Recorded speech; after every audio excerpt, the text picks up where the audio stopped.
je m'éclaircis la voix pour lire le texte que je m'apprête à interpréter. Voilà. Quand tu es né, tu ne savais rien du monde. Tu tétais mon sein sans rien trop savoir de ce qui t'attendait.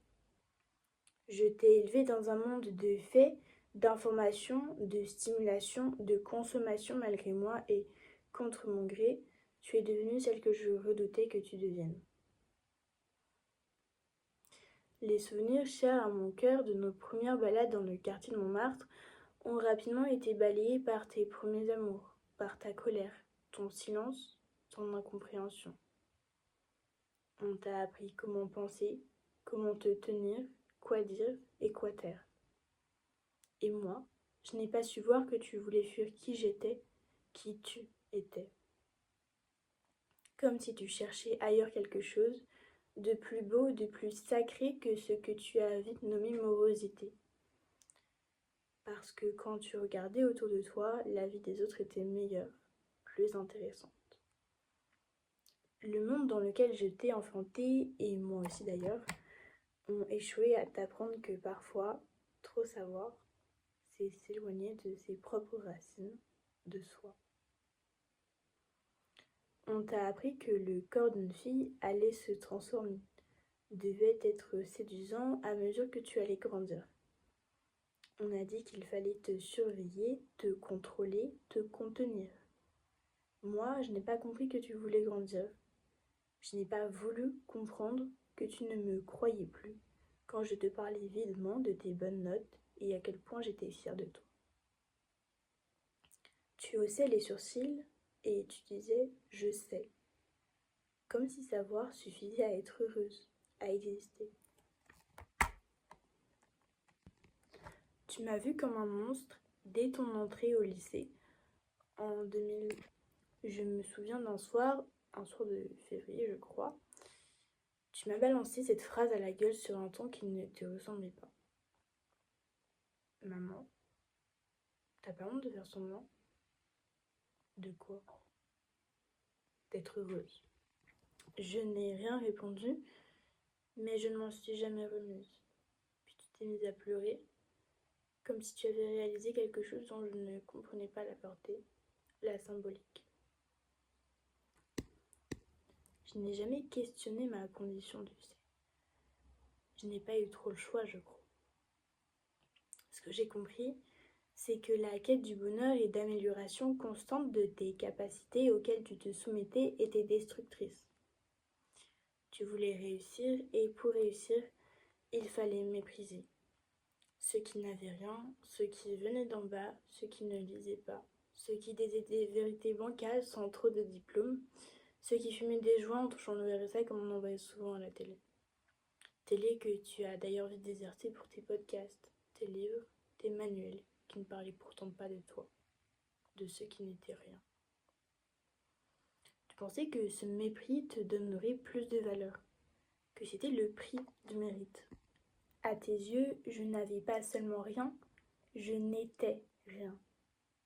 Même si j'ai réussi à nous conserver ce titre de classe populaire, classe moyenne inférieure au prix de ma retraite, malgré mes efforts pour que l'on te perçoive comme étant davantage, tu gardais sur moi ce regard dont jamais tu ne t'es détaché.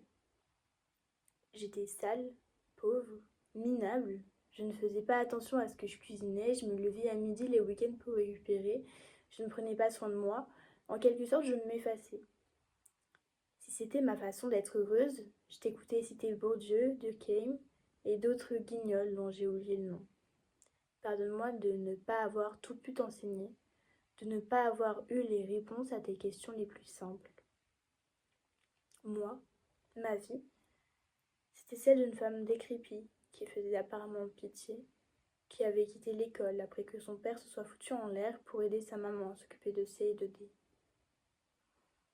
J'ai grandi sans lire, sans savoir parler comme ceux que tu te plaisais à écouter, mais pas sans comprendre. Je savais que j'étais ignorante et pour toi c'était le reproche facile duquel tu m'invectivais. Je crois que ça m'a éveillée et même si tu me répondrais que je n'en sais rien, je crois que je sais ce que ça fait de se sentir plus bête que les autres et de n'avoir aucune reconnaissance de la part de mes chefs. Je sais ce que ça fait de n'être conne et de l'être pour le restant de ses jours. Parce que j'ai pas tenté une seule seconde de m'échapper de l'inéluctable qui m'attendait. Je savais que derrière les beaux parleurs se cachaient parfois ceux qui avaient construit des camps, et je savais que derrière les fronts pâles et les mains moites des ouvriers se révélaient souvent des hommes de plus de bonté que les premiers ne purent jamais s'acheter. À la visite chez le docteur D, tu avais perdu 11 ou 14 kilos, je sais plus vraiment, et moi j'avais rien vu, parce que j'ai jamais appris comment être mère, tu sais. J'ai commencé peu à peu à comprendre que chez toi, tout était sous contrôle. Tes notes, ton corps, tes vêtements, ton alimentation, ta productivité. C'était comme si tu voulais prouver que tu allais mieux que moi, que tu étais capable de tenir bon, là où moi j'avais cédé. Parce que je mettais énergie pour aller faire le plein, parce que j'écoutais en boucle des musiques en anglais dont je ne comprenais pas le sens. Tu étais devenue une petite soldate de l'excellence. Tu te forgeais une identité nouvelle et je ne te reconnaissais pas. Ton esprit ignorant mais sage s'était noyé dans les savoirs des autres. Tu es devenu ce qu'on t'avait appris au lieu de ce que tu avais ressenti. Ta pensée s'est vue bâillonnée par tes connaissances, ou plutôt non, par celles des autres. Il aurait fallu fuir la cadence imposée, le sérieux mortel, les certitudes qu'on t'avait inculquées. Il aurait fallu que tu redeviennes ignorant de tout ce qui te tuait à petit feu. Jamais je n'aurais cru être capable de m'élever contre ce qui a fait des hommes une humanité. Mais avec pédantisme et autorité, tu clôturais les débats houleux avec des mots que je ne comprenais pas, me renvoyant à ce que je ne savais pas à qui j'étais. Tu n'acceptais ni le doute, ni l'ombre, ni le silence. Pourtant, c'est là que j'ai grandi, moi, dans le monde, dans les silences qui protègent.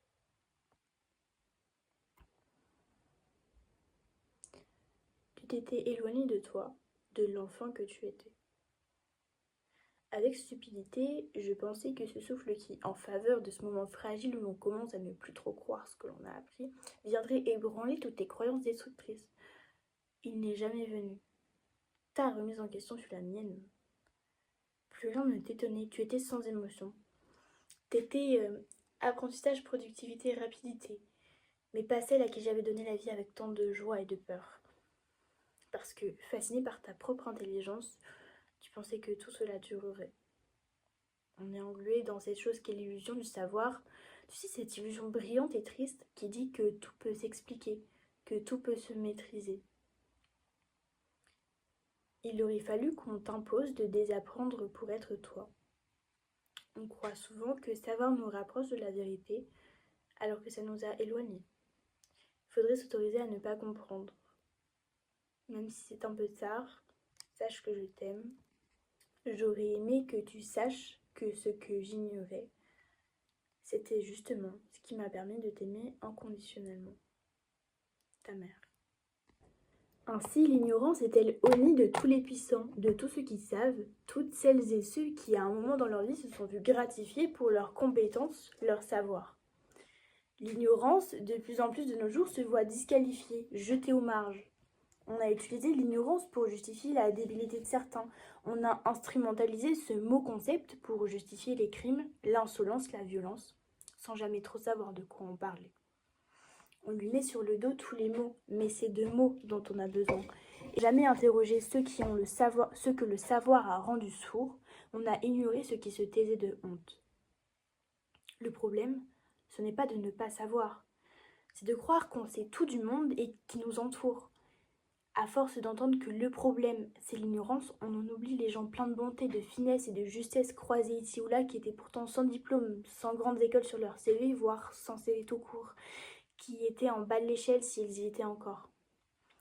On oublie trop souvent que des hommes, restés ignorants aux yeux du monde, sauvent tous les jours des vies, quand d'autres, de grands idéologues aisément invités sur les plateaux TV, ne savent diffuser que mépris et haine. On oublie trop souvent qu'il faut du courage pour dire je ne sais pas. Mais ça, cette phrase-là qui semble être un aveu d'échec ou le résultat d'une faiblesse structurelle chez ce type d'individu, en fait, c'est rien de tout ça. C'est le début de quelque chose. Quoi ? La rencontre, la bienveillance, le désarmement des préjugés aussi. Loin de moi l'idée de mépriser la connaissance, je la respecte.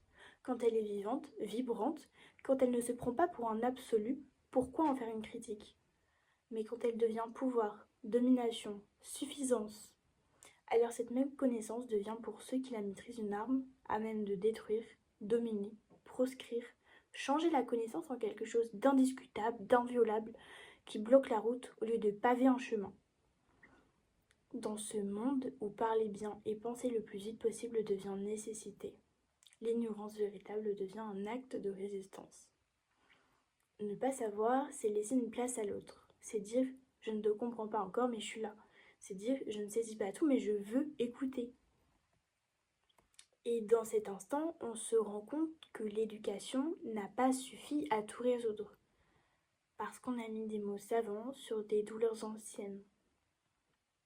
On a besoin d'une posture de mots vrais, sans artifice, sans concept à rallonge incompréhensible uniquement par ceux qui savent les déchiffrer. On a besoin de l'ignorance pour rendre la connaissance plus belle et plus humaine. L'ignorance dont je parle n'a rien à voir avec un aveuglement volontaire. Elle est ce qui permet encore l'étonnement, la tendresse, le doute. Elle est le contraire du dogme, le contraire de l'intellectuel. C'est dans l'ignorance ouverte et consciente d'elle-même que naît le désir de comprendre. Et ce désir-là, pas celui de maîtriser ni de dominer, mais de comprendre, de s'approcher, de faire place, et peut-être ce qu'il y a de plus humain. Alors non, le problème, c'est pas l'ignorance, c'est l'arrogance des savoirs figés, c'est la peur du vide et la haine du mystère. Et si l'on commençait à désapprendre, là maintenant, tout de suite, à nous réconcilier avec ce que nous ne savons pas, avec ce qui nous échappe, à interpréter le monde tel qu'on le voit et pas tel que les autres le voient. Alors oui, allons observer les étoiles, nageons dans cet océan nacré et ne savourons de tout ce qui les constitue. Parce que la beauté n'a pas de définition.